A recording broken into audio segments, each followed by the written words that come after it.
네, 북한이 남북 고위급 회담 중단과 관련해서 이례적으로 강도 높게 우리 정부 당국을 비난하고 나섰습니다. 판문점 선언 이후 순풍을 타는 듯했던 이 남북 관계가 20여일 만에 난기류에 휩싸이고 있습니다. 한편 도널드 트럼프 미국 대통령은 북한과 비핵화 합의 시 김정은 정권의 안전을 기꺼이 보장하겠다고 공언했습니다. 이 시간 이인배 한반도 미래포럼 수석연구위원 박원권 한동대 국제지역학과 교수 두 분 모시고 자세한 얘기 나눠보도록 하겠습니다. 안녕하십니까? 네, 안녕하세요. 두 분 이번 주 어떻게 지내셨는지 참 궁금해요. 이 남북 관계 또 북미 관계를 보면 글쎄요, 좋았는데 1년 전에 어떤 그런 모습을 보이는 거 아닌가 싶어요. 16일 날 이제 그 남북 고위급 회담 일방적으로 연기하는 통보됐고 17일 날 이제 북미 회담 재고를 할 수 있다는 김기관 부상의 담화가 나왔고 또 어제는 리성건 위원장이 남북 대화 관련해서 조금 불편한 이야기까지 이렇게 갑자기 이렇게 계속되다 보니까 이걸 어떻게 봐야 될지 좀 그런데 현재 상황 어떻게 보세요, 지금? 뭐 일단 뭐 경제 전문가들이 늘 하는 것처럼 이제 주식이 이제 계속 올라가다가 한 번씩 조정기를 거친다고 하면 출렁되지 않습니까? 저는 뭐 지금 상황이 그렇게 아주 비관적이거나 상황이 나쁘게 보지는 않습니다. 어쨌든 그럼에도 불구하고 어쨌든 협상을 해야 되는 상황이기 때문에 북한과 미국과 한국 간에 서로 간에 최대 이익을 얻기 위해서 계속 기싸움을 하고 있는 상황 속에서 서로의 모습이다라는 생각이 하나 들고요. 또 하나가 이제 지금 상황을 보면 근본적으로 보면 미국에 대한 북한의 불만이 대단히 높은 상황이고 비핵화 해법에 대한 불만은 미국에게 있는데 실제로 그 화풀이는 한국 정부에게 하게 되는 그런 이제 묘한 모습을 되니까 아니 우리가 뭘 잘못했다고 우리 한국 정부는 뭐 섭섭한 마음을 가질 수밖에 없는데 그걸 저도 가만히 생각해보니 결국은 이제 다음 주에 예정돼 있는 우리 대통령께서 가셔서 트럼프를 만나서 일단 우리 북한의 입장을 보다 더 적극적으로 좀 잘 설득시켜 달라라는 그런 무언의 압박일 수 있겠다라는 생각을 일단 포괄적으로 해보게 됩니다. 예, 자, 박 교수님 어떤 전형적인 그 어떤 협상 전략, 뭐 기선잡 제압용 뭐 이렇게 해석하면 됩니까? 뭐 저도 기본적으로 우리 이인배 의원님 말씀에 동의를 하고요. 더불어서 그래도 리성건 조평턴 위원장이 다시 한번 이런 문답 형식이면 하지만은 지난 5개월 동안 듣지 못했던 굉장히 강력한 비난을 했지 않습니까? 청와대도 거기 이제 포함이 돼 있다라는 거죠. 예.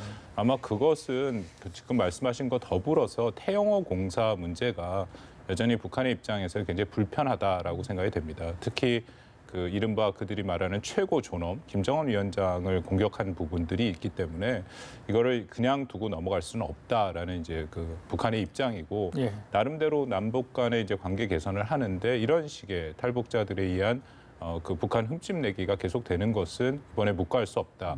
그런 아마 입장을 강력히 그 보내는 그런 행위였다라고 생각을 합니다. 그 어제 리성건 위원장이 했던 엄중한 사태 해결을 이라고 언급했던 부분 중에 엄중한 사태가 바로 이제 맥선더 훈련 그리고 방금 태영호 전 공사의 어떤 국회 간담회랄지 서적 발표 이런 내용을 이야기하는 거 아니면 그 외에 다른 것도 언급이 됐다고 뭐 보십니까? 두 가지가 핵심인데 사실 첫 번째가 그 상당히 중요한 부분이죠. 그래서 이게 미국 북미 회담의 이제 비핵화 문제에서 이제 계속 나오는 게 김계관 부상의 그 발표문을 자세히 읽어보면 우리가 알 수 있습니다만 여전히 체제 안전 보장에 대해서 미국으로부터 원하는 답을 못 받고 있다라는 거죠.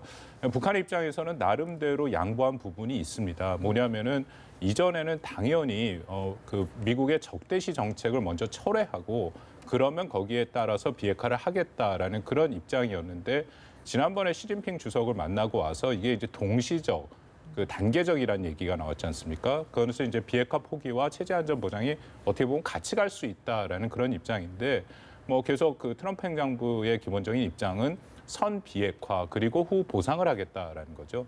그러니까 북한의 입장에서는 그걸 받아들일 수 없다라는 건데, 근데 김계관 그 부상의 지금 발표에서 좀 우리가 두 가지가 저는 주목이 되는데요. 하나는 CVID를 얘기를 했습니다. 그 CVID를 뭐 받아들일 수 없다라고 명확히 얘기를 했는데 지금 그것이 문제가 되는 것이 한국 정부도 그렇고 미국 정부도 그렇고 우리가 쓰는 완전한 비핵화라는 것이 결국 CVID와 같은 얘기다라고 얘기를 했고 어느 정도 북한도 그것에 동의를 했다라고 얘기를 했는데 김계관 그 부상이 전혀 아니다라고 얘기를 했던 거, 그 우리를 좀 긴장하게 만들고요. 또 하나는 그 선결 조건으로 이번에 미국의 대북 적대시 정책을 얘기를 했습니다. 그것은 원래 그 북한의 입장으로 좀 돌아간 경향이 있거든요. 대북 적대시 정책이 철회가 돼야 그 다음에 북한의 비핵화의 프로세스가 진정돼. 그렇다면은 이것은 지금까지 우리가 논의되고 우리가 그려왔던 비핵화의 프로세스에 상당히 후퇴한 그런 모습들이거든요. 그래서 이 부분을 뭐 정부 당국에서 잘 알고 당국에서 잘 알고 있기 때문에 아마 예. 이것에 대한 대비를 하면서 풀어나가야 될 거다라고 생각이 됩니다. 그리고 여기에 대한 적절한 조치가 없을 경우에 뭐 회담 자체가 좀 어려울 거다. 결국 이런 식인데 지금 이제 우리 군과 또 미 국방부는 한미연합훈련, 맥선드 훈련 내정대로 진행이 될 거고요. 25일까지 진행되는 겁니다. 그러니까 축소나 뭐 취소나 이런 건 없는 겁니다. 그리고 이제 우리 통일부도 지난번에 유감 발표한 이거 이외에 추가로 뭐 할 얘기는 없다. 일단 지켜보겠다 이런 입장이거든요. 일단 북한 측의 의도는 저희들 파악했는데 우리 정부의 대응은 어떻게 보십니까? 우선 이제 재미난 게 보면은 저는 이제 이성근 위원장이 나오게 된 동기를 가만히 보니까 예, 예. 어제 그제 우리 이제 한국 언론에서 해석해 놓은 이제 보면 이게 이 북한에서의 지금 그런 항의 어필한 것이 이거 민간 수준이다, 개인 수준이다. 네, 그렇게 특별히 뭐 개인 정부 수준이 아니다. 대신 낮은 수준에서 지금 그렇게 강력한 표현은 강력했지만 공식 수준이 아니었기 때문에 대단히 뭐 낮게 볼 수도 있다라고 이야기하니까 본인이 직접 나서서 조필동 위원장 이제 그 국가기구가 되었으니까는요. 조필동 위원장이 직접 나섰다라는 생각이 하나 들고요. 예. 그래서 이제 한국 언론에서 우리가 너무 좀 약하게 좀 우회적으로 이야기했나라는 생각이 한 것이 좀 그런 것이 생각이 들고 예. 또 하나 보면요. 통일부에서 이번에 이제 또 북한의 전통문을 보내 다시 항의 사안을 할 때 보면 언급한 것이 맥스 선더만 이야기를 했습니다. 조선중앙통신이 이야기할 때는 앞서 그 교수님 말씀하신 것처럼 맥스 선더 문제하고 태영호 공사 두 가지를 이야기했거든요. 그런데 통일부 이야기할 때는 태영호 공사 이야기는 전혀 언급을 하지 않고 맥스 선더 이야기만 해서 이런 것을 연례적으로 해왔던 것인데 여기에 대해서 시비 거는 것은 판문점 우리 합의의 선언의 정신과도 위배된다. 우리는 계속 대화의 끈을 놓지 않겠다. 계속 시도하겠다. 이게 이제 통일부의 기본 입장이었거든요. 그러니까 다시 이야기하는 거죠. 이거 이성근 위원장이 나와서 태영호 공사 얘기를 다시 한 번 더 하는 거죠. 이 사람들이 내가 그렇게 우리가 그렇게 이야기했는데도 기분 전혀 거기에 대해서 이야기도 없다 하니 다시 이야기하는 것 아닌가라는 생각이 듭니다. 예. 그런데 이성근 위원장은 사실은 그렇게 실권 있는 사람 아닙니다. 그 뒤에 사실은 김영철이라는 사람이 오라면 오고 가라면 가는 사람이기 때문에 뭐 통전부장 밑에서 뭐 20년 동안 같이 계속 따라다니면서 그 사람이 움직이면서 되기 때문에 아마 예전에 김영철 정찰 총국장 할 때부터 익히 해왔던 그것이 이렇게 성명을 통해서 예. 계속 한국, 대한민국을 흔들고 옥죄고 했던 것이 대단히 많이 했던 스타일이라서 예, 예. 뭐 지난해 많이 봤던 그런 모습을 저는 보고 있습니다. 알겠습니다. 그 김경환 부상의 담화 이후에 미국이 어떻게 반응을 하는지 저희들이 지켜봤는데 일단은 거기 나온 게 일단 샌더스 대변인 입에서는 이제 그 한국형 이야기는 오늘 트럼프 대통령이 했었고 새로 나오는 이제 뭐 리비아식은 아니다는 이야기를 계속 하지 않았습니까? 이걸 어떻게 좀 봐야 될지 일단 리비아 모델 전혀 아니다. 그렇다면 무슨 모델인가? 미국이 추구하고 있는 다른 트럼프식 어떤 모델이 따로 있나? 이게 더 리비아식보다 더 강화된 건가? 아니, 더 약화된 건가? 그 부분을 일단 정리를 하고 좀 가야 될 것 같습니다. 일단 리비아 모델은 아니다. 그러면서 이제 트럼프 대통령이 이야기한 것이 리비아에 그렇게 해서 가다피가 사라지고 한 거에 대해서 아마 김정은 위원장의 그런 불안감에 대해 충분히 이야기를 듣고 판단했을 겁니다. 그 이야기는 사실은 시진핑 주석과의 통화를 통해서 북한 체제의 안전에 대한 고려도 좀 생각을 배려해 줘라라고 서로 통화할 때 했던 이야기 중에 일단이 그거였거든요. 그러니까 충분히 트럼프 대통령 거기에 대한 사항을 알고 있었고 그러니 리비아 모델 이러니까는 김정은 위원장이 가다피를 자꾸 생각하는가 보다. 예. 그러니까 그건 아니다. 그러니 그가 계속 통치하는 것에 대해서는 보장해 줄 수 있다라고 이야기를 하는 부분이 첫째 가장 김정은 북한 측에 대해서는 일단 달래는 모습이 하나 있고요. 그러면서도 아까 절대로 안 물러나는 모습이 뭐냐면은 이 포기 방식에 있어서 북한 핵 무기와 물질과 현재 가지고 있는 북한의 핵 무력, 핵 위협에 대해서 실질적인 폐기 조치는 물러나지 않을 겁니다. 과거의 방식, 그러니까 미래의 핵이라고 하는 그런 시설들 폐기하는 것부터 미래, 현재, 과거로 하는 수순, 옛날 방식이 아니라 분명히 트럼프 방식이라는 것은 과거 핵부터 시작하려고 그럴 겁니다. 그러니까 예. 자꾸 오크리치 이야기를 하지 않습니까? 핵무기 빼내와라, 핵물질 빼내와라. 거기에 대해서는 처리하지 않았습니다. 제가 볼 때는 두 가지입니다. 그러니까는 핵심적인 핵무기 포기에 대해서 적극적으로 첫 단체부터 가져와라. 예. 반대로 거기에 대해서는 적극적으로 체제 보장, 너네들이 가장 절실하게는 체제 보장에 대해서는 어떤 식으로 지켜주겠다. 가장 핵심적인 두 개를 놓고 서로가 보상하고 행동하게끔 만드는 것이 트럼프 모델의 핵심 아닌가 생각을 해보게 됩니다. 예, 백악관 대변인이 이제 트럼프 모델을 이야기를 했고요. 직접 트럼프 대통령이 기자들에게 이제 한국형 모델을 이야기했습니다. 산업형, 뭐 앞에 뭐 산업이라는 말을 붙일 수도 있지만 지난번에 이제 폼페이오 장관이 번영 이야기도 많이 하지 않습니까? 그래서 번영과 어떤 체제 보장을 이야기하는 한국형 모델을 말하는 건지 아니면 이게 다른 의미, 그러니까 그 안에는 또다시 어떤 비핵화에 대한 언급이 되어 있는 건지 아니면 단순히 어떤 번영과 체제 보장에 대한 어떤 보상적 성격만 의미하는 건지 이 한국형 모델에 대한 개념 정리는 또 어떻게 좀 봐야 되겠습니까? 트럼프 대통령이 그 얘기를 한 맥락을 좀 봐야 되는데 굉장히 많은 말을 했죠. 근데 이것이 어떻게 정리됐거나 아니면 공식 석상에서 하는 것이 아니라 뭐 기자들의 이렇게 질문을 받고 얘기를 하다 보니까 중국 얘기를 막 하다가 중간에 또 얘기가 들어오고 그래서 이걸 독해하기가 굉장히 어려운 부분이 있습니다. 그렇기 때문에 우리가 그런 부분을 좀 감안해서 이해를 할 필요는 있고요. 일단 기본적으로 우리 이인배 의원님 말씀하신 것처럼 이제 두 가지 핵심 메시지를 전달했다라고 생각합니다. 첫 번째는 리비아 모델을 적용하지 않겠다라는 거고요. 근데 이것은 어떻게 보면 당연한 귀결입니다. 왜냐하면 볼튼 그 보좌관도 리비아 모델을 늘 얘기를 하긴 했지만 리비아 모델의 원칙만 얘기한 것이죠. 선 비핵화를 하면 후 보상을 하겠다. 그러면서 늘 붙인 말이 리비아와 북한은 다르다라고 또 인정을 했었거든요. 그렇기 때문에 뭐 트럼프 대통령 입장에서는 리비아 모델이 적용 불가하다라는 것이 뭐 볼턴을 완전히 뭐 무시하거나 의견이 반대되는 것은 아니다라고 생각을 하고요. 또 더불어서는 이제 김정은 체제 안정 보장을 하겠다라는 것이 한간에 있는 가장 핵심적인 내용이라 생각을 합니다. 그럼 어떻게 체제 안정 보장을 하느냐? 적어도 정권 교체는 하지 않겠다. 그러니까 영어로 우리 늘 얘기하는 리짐 체인지는 하지 않겠다. 왜냐하면 카다피 얘기를 하면서 우리가 뭐 카다피의 를 보호해 준 건 아니지 않느냐 이제 그런 말들을 계속 했는데 그것을 다 종합해서 우리가 분석을 해보면 결국은 리짐 체인지까지는 안 가겠다. 그것이 체제 안전 보장이다. 그렇게 이해를 하면 될 것 같고요. 한국형 모델이라는 것은 좀 제가 조심스럽게 예상을 합니다만 트럼프의 머릿속에 그려지는 이 한국, 대한민국 같은 경우에는 미국의 도움으로 인해서 이 폐허에서 굉장히 경제적인 발전을 번영을 이룬 국가다. 이제 그런 생각을 갖고 있습니다. 그래서 아마 그런 연장선상에서 북한도 그렇게 도울 수 있다.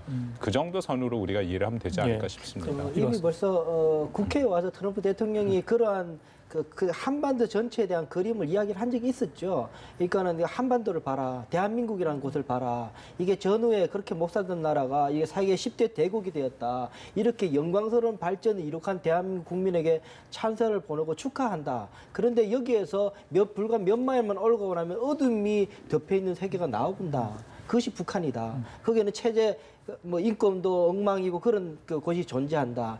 그 이야기를 하거든요. 그 이야기를 하는 거죠. 지금 북한, 한국, 대한민국처럼 북한도 미국의 도움을 통해서 미국의 체제 안전과 지원을 통해서 국제사회에 편입이 되게 되면 이렇게 될 수 있다라는 것을 기본적으로 트럼프 대통령은 그 인식을 가지고 있고요. 그 이야기를 지금 다시금 하는 건데요. 그런 의미에서 한국 모델이라는 거죠. 첫 번째 체제를 그는 다시 말씀드리지만 비핵화 이후의 문제입니다. 체제가 보장되고 경제 번영도 누릴 수 있는 매우 밝은 미래가 보장해 줄 수 있고 그런 것이 눈앞에 보이지 않느냐. 대한민국이라는 나라 보이지 않느냐. 그 이야기를 하고 있다고 생각을 합니다.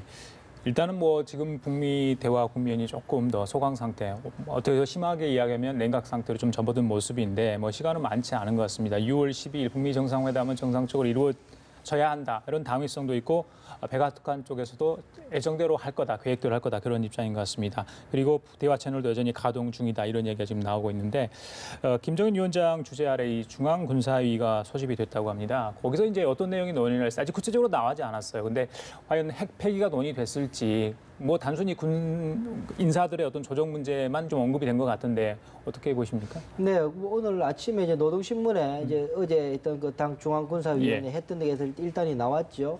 해서 한 뭐 100여 명 정도 확대해서 저 중앙군사위원회는 한 20명인가요? 21명인가 정도인데 확대해서 한 100여 명이 이제 참석했는 일꾼들까지 모아서 했는데 뭐 그 노동신문에 나와 있는 거를 보면 일단 그 비어 있는 그 인사에 대한 조정이 좀 있었다는 이야기. 그리고 또 하나 좀 주요 깊게 보는 것들이 뭐냐면은 당 중앙위원회 전원회의에서 관철시켰던 새로운 노선, 사회주의 그 경제 건설 노선을 추진하는 데 있어서 무력으로 뒷받침하기 위해서 다 군의 역할을 지시가 있었다. 그 말을 하고 있어서 뭐 이렇게 흩어지는 상황 속에서도 여전히 일단 조직이 이렇게 상황이 좀 여러 가지 변화가 있는 상황 속에서 예. 그것을 좀 다잡기 위한 조치 아닌가라는 생각을 해보게 됩니다. 예, 알겠습니다. 주심견 이거 여쭤볼게요. 지금 이제 다음 주에 그 풍계리 핵실험장 폐기 예. 북한이 약속한 날짜 있잖아요. 3일부터 25일까지 또 언론 초청해서 보여주기로 한 거 아니겠습니까? 예. 지금 남북 대화에 대한 북한의 어떤 으름장, 또 북미 정상회에 대한 어떤 재고려 발언들 이런 것까지 감안해서 좀 상황이 안 좋은데 그거 자기들이 약속한 거는 지키겠죠? 어떻게 보세요? 뭐 조심스럽게 예측을 합니다만 아마 그것은 할 가능성이 전 더 크다라고 생각을 합니다. 왜냐하면 굉장히 여러 가지 의미가 있거든요. 이것은 뭐 미국에서도 계속 이것이 굉장히 중요한 선제적 조치다라고 얘기를 했기 때문에 만약에 안 했다라고 생각하면은 미국의 입장에서는 북한의 비핵화에 대한 아무런 진정성 있는 조치가 없다라고 다시 문제 제기가 될 수 있고 그렇게 되면은 북한도 사실 원하고 있는 미북 정상회담 자체의 또 개최 여부에 대한 문제가 지금 다시 대두될 수가 있죠. 예. 현재 입장에서는 북한은 그 정도까지는 아니고 어쨌든 이 대화의 모멘텀은 지속하려고 하는 그런 일단의 노력은 보입니다. 그래서 저는 조심스럽습니다만 일단은 예정대로 하지 않을까 생각합니다. 이후에 볼턴 보좌관 발언 수위를 좀 낮출까요? 폼페이오 장관하고 일단 뭐 업무가 역할 분담이 있었다 이런 얘기도 나왔는데 항상 강한 발언을 해왔던 인물 다 알잖아요. 북한도 예. 사실은 김규환 부상하고도 어떤 사이인지 다 알고요. 어떻게 보십니까? 이 트럼프 대통령과 이 볼턴 그러니까 보좌관의 어떤 사이를 좀 벌려놓기 위한 어떤 그런 어떤 계략 이게 있을 수 있다 이런 분석도 미국 쪽에서 나온 것 같은데. 예, 뭐 CNN에서 그런 보도를 예. 한 거 저를 봤는데요. 예.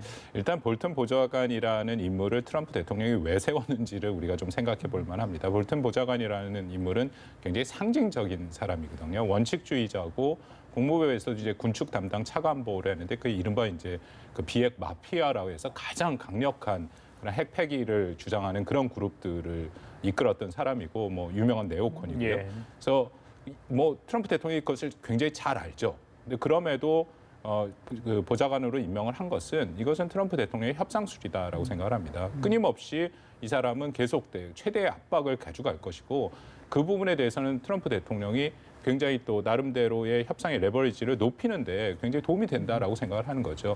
일례로 만약에 이것이 트럼프 대통령과 마음이 안 맞게 그냥 볼턴 보좌관이 얘기를 했다면 예. 이전에 렉스 틸러슨 전 국무장관이나 예. 뭐 맥메스터 메스터. 마찬가지다. 예. 트위터로 그 문제 제기를 할 수 있었는데 굉장히 다양하게 얘기를 했음에도 한 번도 그런 적이 없었습니다. 예, 예. 이것은 역시 또 트럼프 대통령의 의중이 반영돼 있다라고 보는 것이 맞다고 예. 생각합니다. 북한의 최근 그 강한 발언 그리고 행동에 대해서 저희들끼리 한 얘기가 아마 중국 지난번에 다녀와가지고 좀 변한 거 아니야? 이렇게 했는데 트럼프 대통령이 바로 이 중국 시진핑 배우설 중국 쪽에서 2차 방중 이후에 좀 달라진 모습이 있어서 지금 그런 태도가 지금 실제 반영되고 있는 거 아닌가 이런 지적을 사실상 한 거거든요. 어떻게 보십니까 그 부분? 이분이 인터뷰하면서 되게 세게 이야기를 했었죠. 그 분명히 김정은의 그런 행동에는 그 시진핑의 그 영향이 기속적으로 있다. 예. 그런 말 아주 직접적으로 표현까지 하면서 중국과 무역 전쟁 하면서 이야기하는 과정에 네. 나오는 거 아닌가요? 네, 그래서 예, 무역 전쟁까지 이야기를 예. 이제 그 와중에서 쭉 이제 시진핑 이야기까지 쭉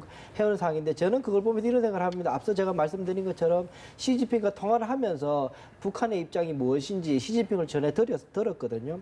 그래서 거기에 대해서 분명히 트럼프 대통령은 반응을 했죠, 이번에.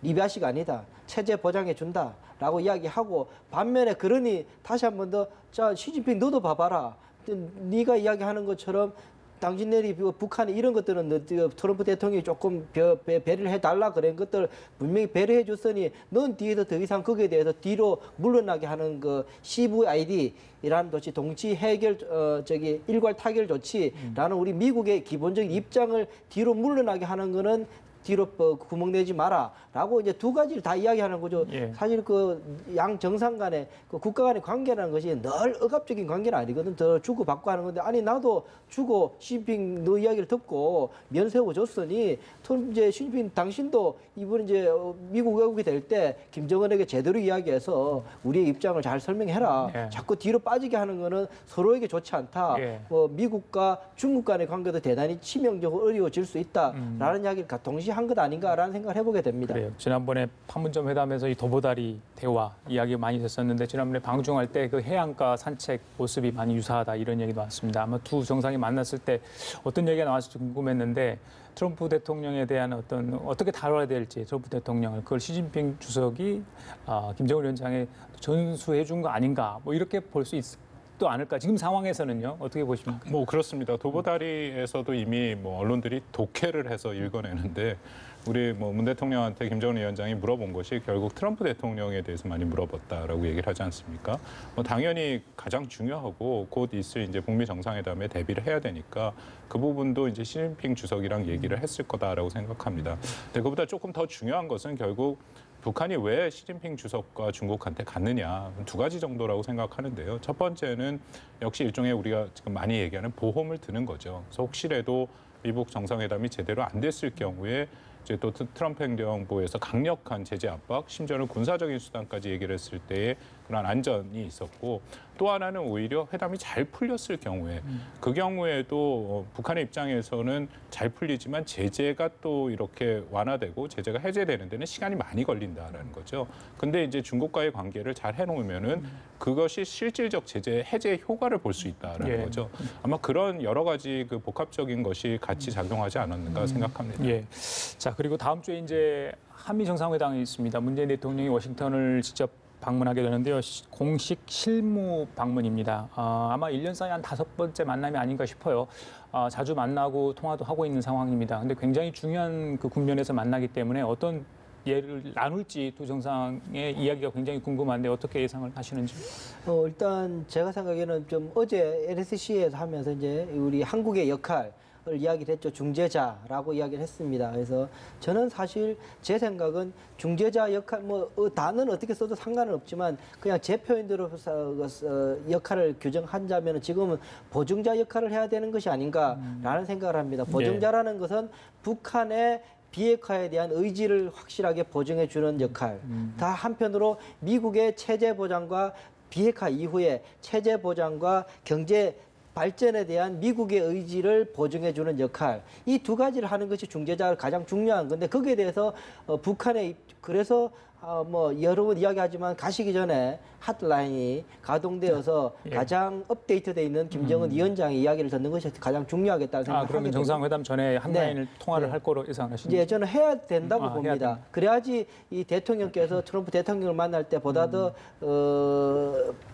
발언권이 세질 수 있어서 가서 그게 필요하다는 생각이 들고요. 또 하나는 그걸 가지고 김정은 위원장의 가장 업데이트된 의지를 다시 확인해서 트럼프 대통령이 통화를 했는데 중요하고. 이런 얘기를 하더라. 이런 것도 뭐 충분히 알고 있고 하지만 우려 사항과 함께 또 하나 돌아와서는 트럼프 대통령이 사실은 이런 상황 속에서 비핵화 이후에 확고한 의지를 갖고 북한 체제를 지키고 경제적으로 지원해줄 의지를 확실히 가지고 있다. 두 가지를 보정을 해주는 게 대단히 좀 그래야지 서로가 이제 서로 간에는 지금 신뢰를 쌓을 시간이 없으니까 결국 이제 우리 대한민국 그 역할을 제대로 해내야 된다. 그래야지 좀 비핵화로 갈 수 있기 때문에 저는 그 생각을 해보게 됩니다. 알겠습니다. 교수님.